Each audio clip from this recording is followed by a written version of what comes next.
प्रिय छात्रों, आपकी इस परीक्षा के लिए फिजिक्स के हम अति महत्वपूर्ण प्रश्न लेकर के आए हैं। आप पहला वीडियो ज़रूर देखें। तो चलो बिना देरी किए हुए वीडियो को शुरू करते हैं। यहाँ पर देखिए, पहला प्रश्न है कि तड़ित चालक बनाए जाते हैं। तड़ित चालक बच्चों तांबे के बनाए जाते हैं। बच्चों, ये तड़ित चालक होते क्या है? जो बड़ी बड़ी बिल्डिंग्स होती हैं, टावर होते हैं, वहाँ पर बच्चों क्या है, आपने छत पर देखा होगा त्रिशूल जैसी तांबे की एक आकृति लगी रहती है। वो उससे फ़ायदा क्या है? जब बरसात के दिनों में बच्चों बिजली तड़कती है और ऊपर से कितनी भयंकर बिजली आती है, कितने आदमी मरते हैं। जो तड़ित चालक होते हैं बच्चों, वो बिजली को क्या अपनी ओर आकर्षित कर लेते हैं। तो बड़े बड़े जो टावर होते हैं उन पे हमेशा तड़ित चालक लगाए जाते हैं, जो कि तांबे के बने होते हैं। ध्यान देना, तांबे के बने होते हैं। अब बच्चों, आपका पहला प्रश्न है कि बिजली के बल्ब का फिलामेंट। आपने बिजली के बल्ब देखे ही होंगे, हालांकि अब LCD चल रहे हैं, लेकिन बल्ब शायद आपने देखे होंगे। जिसने बल्ब नहीं देखा वो कमेंट करें, उनको बल्ब दिखा देंगे हम। तो बिजली के बल्ब का जो फिलामेंट होता है, फिलामेंट बच्चों बल्ब की जो स्प्रिंग होती है उसे फिलामेंट बोलते हैं। फिलामेंट जो है बच्चों टंगस्टन का बना होता है। अब याद कैसे रखोगे?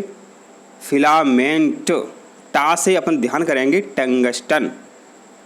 तो बिजली के बल्ब का फिलामेंट टंगस्टन का बना होता है। और बच्चों, ये बिजली के जो बल्ब होते हैं इनके अंदर अक्रिय गैस भरी होती है। अक्रिय गैस भरी होती है, उसका नाम है आर्गन, जिससे क्या है, टंगस्टन खराब नहीं होता है। अब बच्चों, आपका पहला प्रश्न है, वो तीसरा प्रश्न है, निम्नलिखित में से कौन सा पदार्थ विद्युत का सबसे अच्छा चालक होता है? तो विद्युत का बच्चों, जो विद्युत है, करंट है, इलेक्ट्रिसिटी है, इसका सबसे अच्छा चालक कौन होता है? चांदी। बच्चों, जो पंखे होते हैं आपके, देखो एल्यूमिनियम से भरे होते हैं, तांबे से भरे होते हैं। अगर बच्चों आपके पंखे चांदी से भरे जाने लगें तो बच्चों पता है आपको, वो पूरी ज़िंदगी और फूक नहीं सकते, क्योंकि चांदी जो है विद्युत का सबसे अच्छा चालक है। अब चांदी के पंखे लगे होंगे, किसी को पता चल जाए, पंखा ही का पता नहीं चलेगा कहाँ चला गया। ठीक है, तो सबसे अच्छा चालक माने सबसे अच्छा तार कौन सा होता है लाइट के लिए, करंट के लिए? वो चांदी का तार अच्छा होता है। चांदी का संकेत बच्चों क्या है? Ag। क्या है? Ag। इसको अपन गांव की भाषा में सिल्वर बोलते हैं। ठीक है, इसका संकेत है Ag। बच्चों, प्रश्न है कि फ्यूज तार की विशेषता क्या होती है? फ्यूज तार घरों में अपने जितने उपकरण होते हैं उनको सुरक्षा प्रदान करने के लिए फ्यूज तार लगाया जाता है। जब भयंकर लाइट आती है तो बच्चों, तो ये फ्यूज तार टूट जाता है और घर की लाइट जो है उससे जितने उपकरण चल रहे हैं वो फूकते नहीं, वो सुरक्षित रहते हैं। तो अच्छा फ्यूज तार कैसा होना चाहिए? उसमें उच्च प्रतिरोध होना चाहिए तथा निम्न गलनांक होना चाहिए। माने लाइट भयंकर आई तो ये रोके, प्रतिरोध माने रोकना, रुकावट माने अधिक लाइट को रोके, ऐसा होना चाहिए तार, कि नहीं होना चाहिए? फिर है निम्न गलनांक होना चाहिए, माने लाइट आई और ये टूट जाए। जब ये टूट जाता है तो लाइट आ ही नहीं पाएगी। बच्चों क्या होता है, तो समझो, आप कल्पना करें आपके घर में बच्चों इस तरीके से दो तार आते हैं, तो बीच में से बच्चों एक तार को काट देते हैं और उसके बीच में फ्यूज तार जोड़ देते हैं। लाइट ज़्यादा आती है तो ये फ्यूज तार टूट जाता है और लाइट आना घर में आपके बंद हो जाती है, और आपके घर के जितने उपकरण हैं टीवी, मोबाइल, वो सब बचे रहते हैं, ख़राब नहीं होते हैं, फूकते नहीं हैं। बिजली के फ्यूज का तार, अभी बात कर रहा था फ्यूज तार, ये बना किससे होता है? बच्चों, ये फ्यूज तार जो होता है टिन और शीशे की मिश्र धातु से बना होता है। टिन और शीशे की मिश्र धातु से बच्चों ये फ्यूज तार बना होता है। पूछेंगे कि फ्यूज तार किस मिश्र धातु से बना होता है? टिन और शीशे की मिश्र धातु से बना होता है। अब बच्चों प्रश्न है कि ये कार की बैटरी है, कार की बैटरी हो सकती है, ठीक है, और बस की बैटरी, इन्वर्टर की बैटरी। तो एक कार की बैटरी में प्रयुक्त विद्युत अपघट्टा होता है, मानो उसमें क्या भरा रहता है बच्चों? उसमें सल्फ्यूरिक अम्ल भरा रहता है। जितनी भी बैटरियां होती हैं बच्चों, इन्वर्टर की कहें या कार की बैटरी कहें, उनमें सल्फ्यूरिक अम्ल भरा रहता है। अब बच्चों प्रश्न है कि शुष्क सेल क्या है।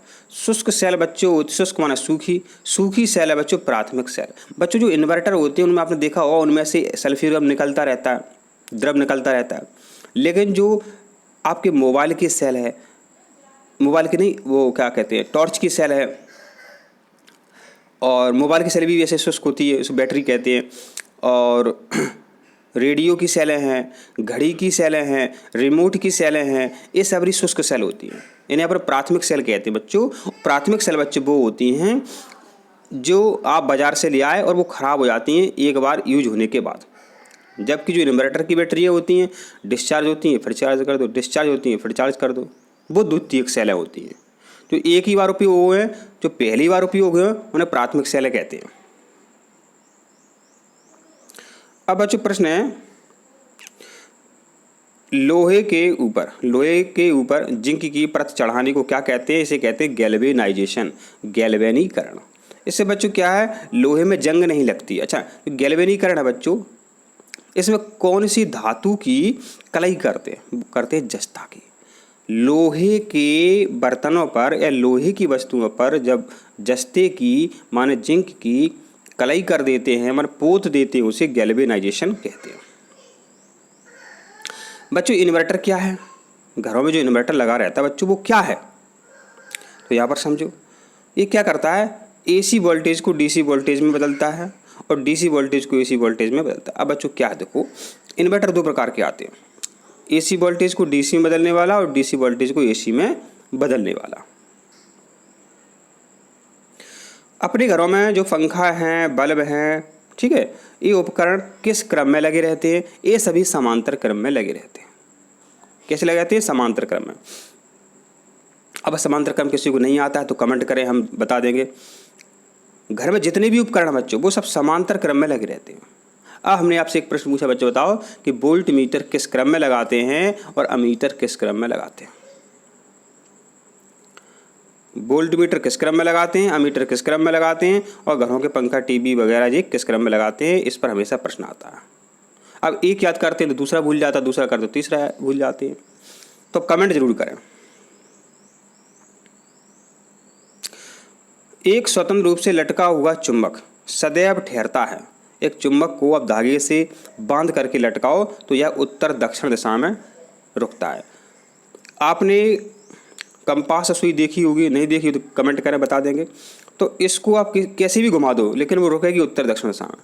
माने एक कमरे में आपको ले जाओ, अंधेरे कमरे में, अब आपको पता नहीं है पूरब किधर है, पश्चिम किधर है, उत्तर किधर है, दक्षिण किधर है, लेकिन आपके पास कंपास सुई है तो आप बता सकते हैं कि इधर उत्तर है, इधर दक्षिण है। आपने नहीं देखी हुई तो बताएं। चुंबकीय क्षेत्र का मात्रक होता है, चुंबकीय क्षेत्र का मात्रक गॉस होता है, चुंबकीय क्षेत्र का मात्रक गॉस होता है। और बच्चों पता है आवृत्ति का मात्रक हेनरी होता है, यानी हर्ट्ज, पूछ लेते कभी कभी। स्थायी चुंबक बनाए जाते हैं, स्थायी चुंबक जो बच्चों इस्पात के बनाए जाते हैं, जो स्थायी चुंबक बनाए जाते हैं बच्चों वो इस्पात के बनाए जाते हैं। विद्युत धारा का चुंबकीय प्रभाव सबसे पहले किसने अवलोकित किया था? मानो जो विद्युत धारा है वो चुंबकीय प्रभाव दिखाती है, ये सबसे पहले बताया था बच्चों आरस्टेड ने। माना बच्चों इसको ऐसे समझो कि आपके घर में दो तार आए हैं या घर में ही मेन लाइट से घर में दो तार आए हैं। जब आप लाइट चालू करते हैं, पंखा चालू करते हैं तो तार के आसपास बच्चों एक क्या है, एक चुंबकीय क्षेत्र बन जाता है। इसको आप प्रयोग भी कर सकते हैं कंपास सुई के द्वारा, ठीक है। तो ये आरस्टेड जो है इन्होंने बताया था चुंबकीय प्रभाव के बारे में। देख लेते हैं क्या वाला है, विद्युत धारा का चुंबकीय प्रभाव किसने बताया था? आरस्टेड ने बताया था।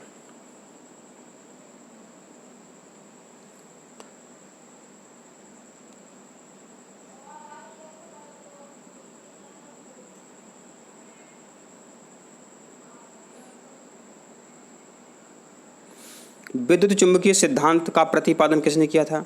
तो विद्युत चुंबकीय सिद्धांत का प्रतिपादन बच्चों किया था फैराडे ने। विद्युत चुंबकीय सिद्धांत का प्रतिपादन किसने किया था? फैराडे ने किया था।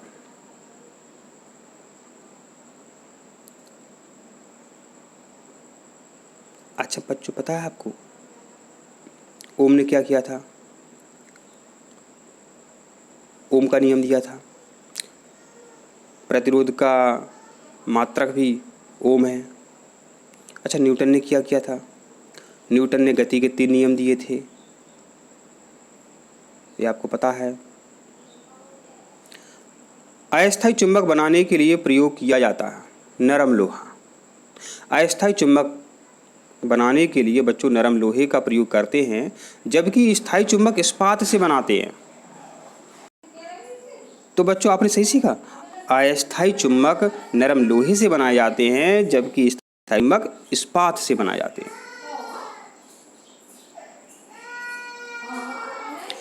वोल्टता को घटाने व बढ़ाने में प्रयुक्त उपकरण क्या है? माने वोल्टेज को बढ़ाना है, लाइट कम आ रही है, वोल्टेज को घटाना मतलब लाइट ज़्यादा आ रही है तो वोल्टेज घटाएंगे, और वोल्टेज कम आ रहा है तो बढ़ाएंगे। तो इसके लिए बच्चों ट्रांसफार्मर का इस्तेमाल करते हैं, ट्रांसफार्मर का यूज करते हैं। बच्चों देखो समझो, आपके घरों में बच्चों लाइट आ रही है, आपके घर के आसपास कहीं ना कहीं एक ट्रांसफार्मर लगा हुआ बड़ा वाला, जिसको हम डीपी भी बोलते हैं। तो बच्चों उस डीपी के पहले जो बड़ी लाइन होती है उसमें 1100 वोल्टेज लाइट आती है, और आपके घरों में कितनी आती है? 220 वोल्टेज। तो उसने वोल्टेज घटाए, किसने घटाए? ट्रांसफार्मर ने।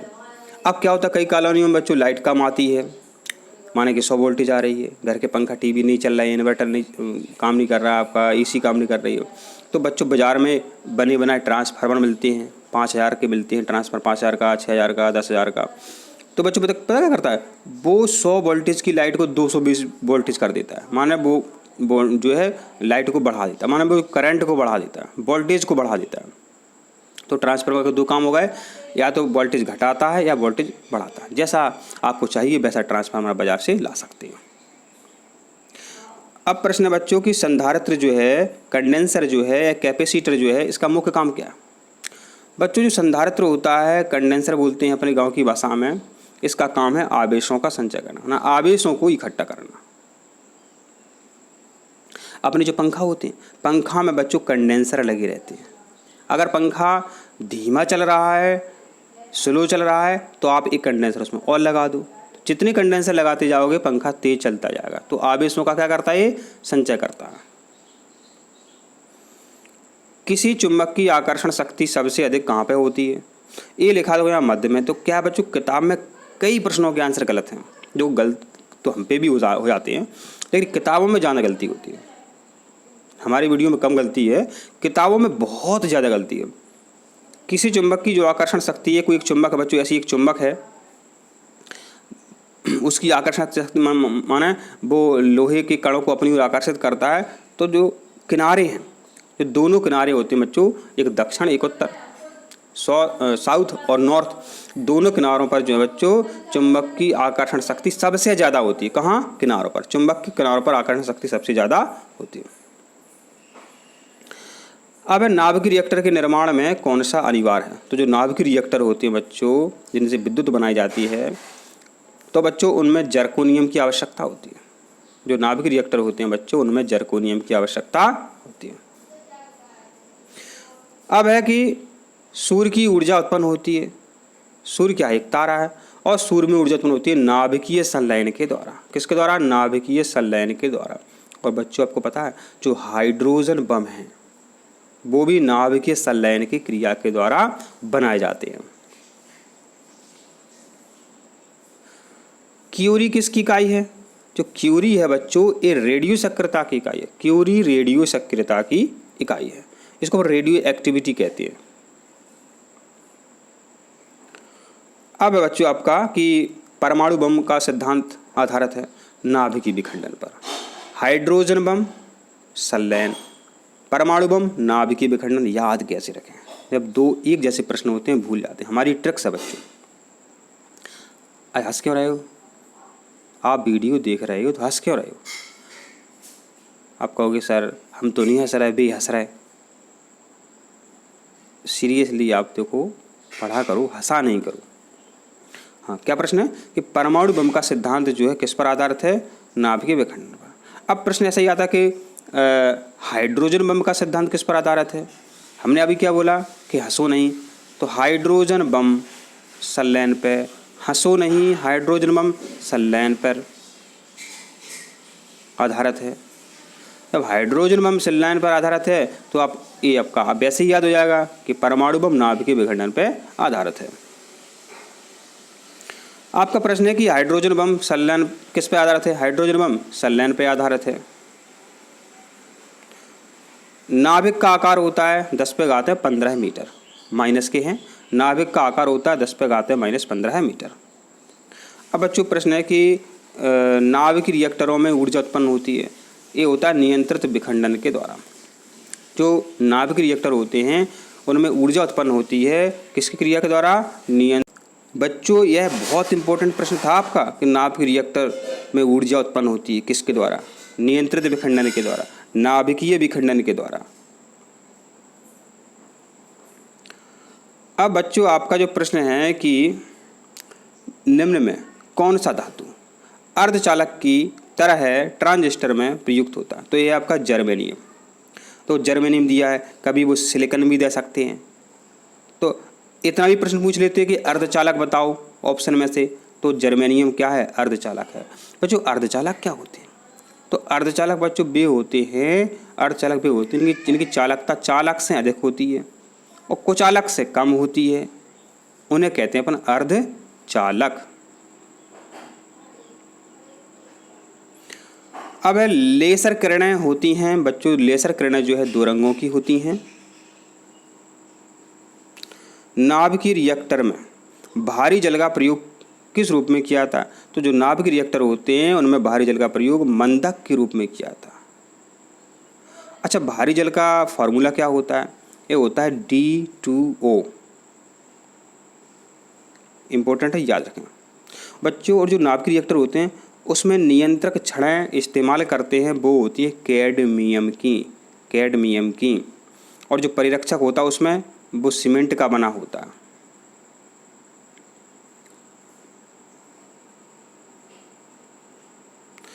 द्रव्यमान ऊर्जा संबंध किसका निष्कर्ष है? तो द्रव्यमान ऊर्जा संबंध सापेक्षता का सामान्य सिद्धांत।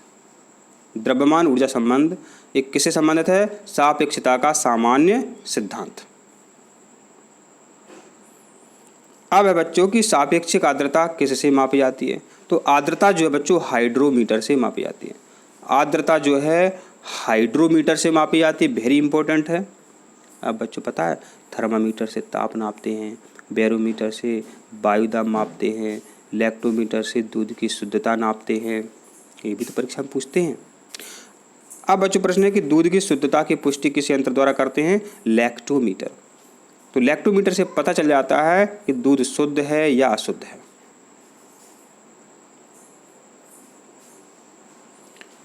माइक्रोफोन का आविष्कार किसने किया था? तो माइक्रोफोन का आविष्कार किया था ग्राहम बेल ने। माइक्रोफोन का आविष्कार किसने किया था? ग्राहम बेल ने।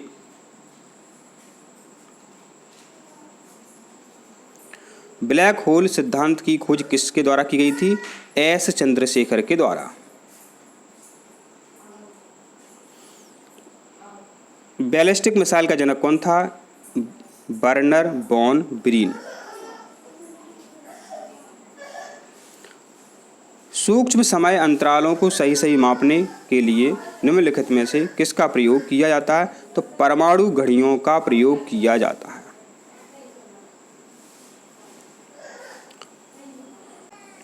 जो स्वतः चालित गाड़ियां होती हैं बच्चों उनमें हाइड्रोलिक ब्रेक की व्यवस्था होती है। अब है कि नाभिकीय रिएक्टर में नियंत्रक के रूप में किसका प्रयोग करते हैं? अभी अपन ने देखा था कैडमियम छड़ों का प्रयोग करते हैं नियंत्रक के रूप में।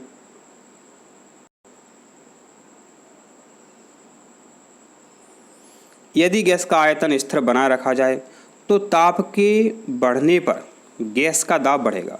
यदि आयतन स्थिर है, माने कुकर है, कुकर में गैस बन रही है, कोई भी द्रव हो सकता है, ठीक है, आयतन स्थिर है, और आप कुकर को गर्म कर रहे हैं तो उसमें दाब बढ़ जाएगा, इसलिए तो कुकर फट जाएगा। अगर कि उसका जो ऊपर होता है गैस निकलने का, हाँ, तो अगर वो ख़राब हो, कुकर पूरी तरह से बंद हो तो क्या फट जाएगा, क्योंकि उसके अंदर दाब बहुत बढ़ जाता है।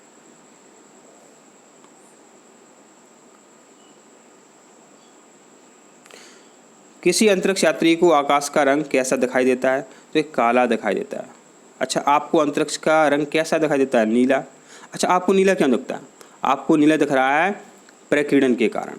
आपको नीला दिख रहा है अंतरिक्ष का नीला प्रकीर्णन के कारण। लेकिन जब अंतरिक्ष में यात्री जाता है तो अंतरिक्ष में क्या है बच्चों, वहाँ पर बहुत तरह की गैसें नहीं हैं, ठीक है, वहाँ निर्वात है, तो वहाँ प्रकीर्णन नहीं होगा।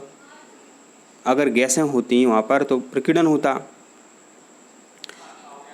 जब प्रकीर्णन नहीं हो रहा है तो बच्चों आकाश का जो रंग है वो कैसा दिखाई देता है? वो काला दिखाई देता है। इसको आप ऐसे समझ सकते हो प्रैक्टिकल के द्वारा।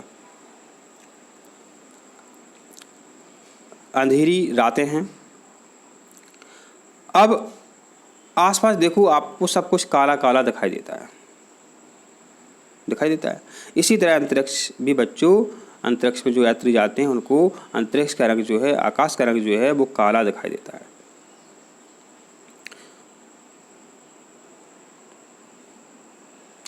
तो प्रिय छात्रों, आशा करते हैं आपको वीडियो में बताए गए क्वेश्चन समझ में आए हैं। इसी तरह वीडियो देखने के लिए आप चैनल को सब्सक्राइब जरूर करें, और कोई जानकारी चाहिए तो आप कमेंट करके जरूर पूछें। मिलते